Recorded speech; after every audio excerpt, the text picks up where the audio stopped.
Well, I am back.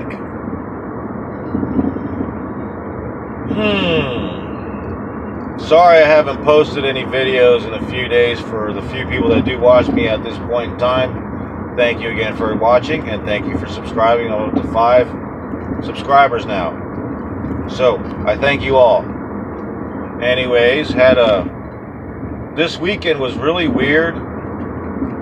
I may title this video, How Uber is Starting to Figure Out How to Keep Surge Rates Down. This weekend in the Tampa Bay area, we have a day called Gasparilla Day. It's the one big local holiday. It's a big event. 300,000, 400,000 people show up in this real small area. Historically, it's been a place where your surges usually run 7 to 9 points at certain times of the day when people are trying to go home after the big parade. This year, I was going to go down there to check it out to see if I could cash in on some of that money. I didn't go down there till later on that evening because even during the most crowded times of the day, when it was family time with all the parades and stuff, the surge never went up beyond 4 times, which is very strange. Usually, like I said, that's about the time it goes up to 7 to 9 times. So I think there's a few factors into play. One, there's way more drivers. Uber and Lyft have done a great job in recruiting new drivers. It really sucks that they take care of them better than they do drivers that have been around, but that's how they do it. They offer them big starting bonuses, and they make it very easy for them to get it. So that's the way they work it. So basically, on a day where I should have made $500-600, I only made $200 because, like I said, the surges were very low, even at the busiest times. I caught a couple at 4.3, and that was about it. And they were short rides, and it wasn't even in the area. It was in St. Petersburg, which is 25 miles west of Tampa. And that's where I caught my biggest surge ride, my highest number. So anyways, that was my weekend. And today I got back on for the first time in about 2 or 3 days. I took a couple days off. The girlfriend and I had to do some catching up on spending some time together. So took a couple days off and got back on the road today. And I actually had a pretty good day today, even though it is 5 in the morning. Had a weird start. I had to take my son to soccer.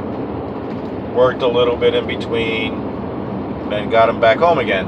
So, today's experience, did GrubHub for the first couple hours. Now, I do GrubHub, Uber Eats, and also rides on both Uber and Lyft. I mix them up throughout the evening, depending on the time. GrubHub, if I compare it to Uber Eats, this is what it looks like.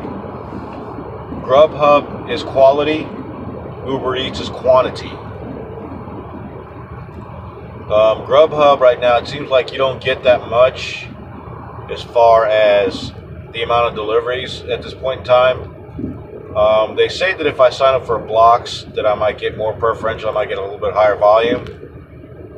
But anyways, GrubHub is pretty cool. I mean, you average about $8 to $10 a delivery in your pocket, where with Uber, it's more like 5 to 6 if you're lucky.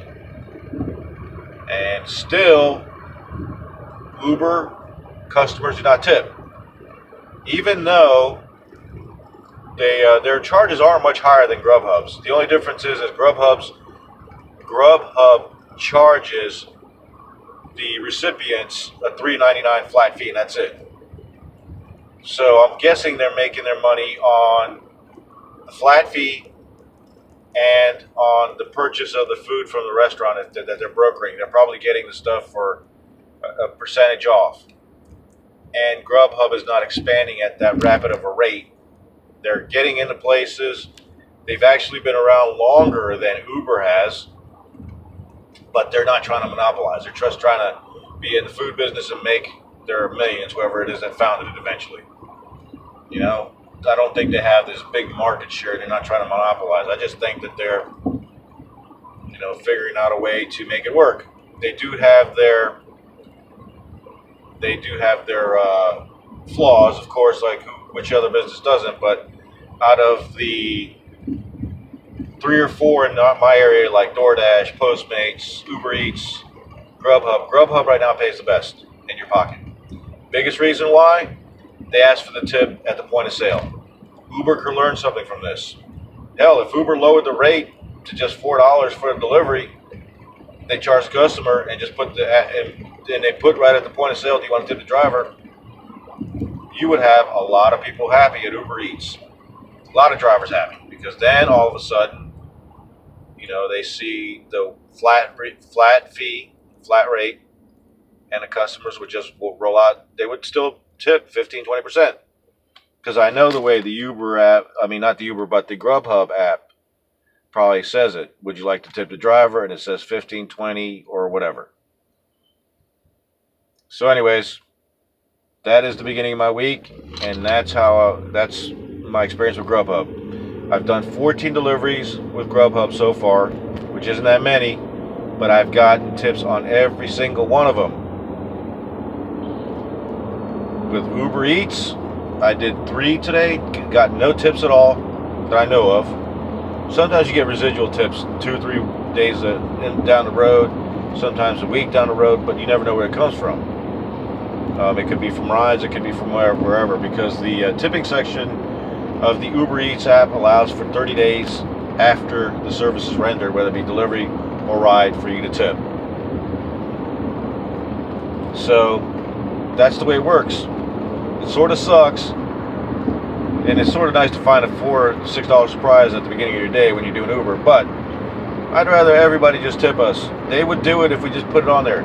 So Uber, you just got to listen to us, man. I'm going to continue to call you guys and say, put that tipping section at the point of sale for at least Uber Eats. The ride I can do, I can deal with waiting until afterwards if they tip you or not. The ride, you make money on the mileage or however you do it, but on the Uber Eats, put the tipping at the front side of the sale. Ask for it. They will do it. Just let them know the price of everything. They won't even care about the charge if you just itemize it all. So just do it that way, and you will make us happy. Do something for the drivers. Don't hold forums, where you get 35 drivers coming over. I don't even know what you guys talked about. Did anybody tell you that? This is what we need. We drivers need more money. It doesn't mean you have to raise the rates. Just put more money in our pocket. Give us a chance. When you do things like put the tipping section of the app way buried in the back where the receipt doesn't show for an hour in an email, and then you have to rate the experience first and then tip, come on, man. It doesn't work. Anyways, that's all I have for you guys. 5:23 in the morning on a Friday. Peace.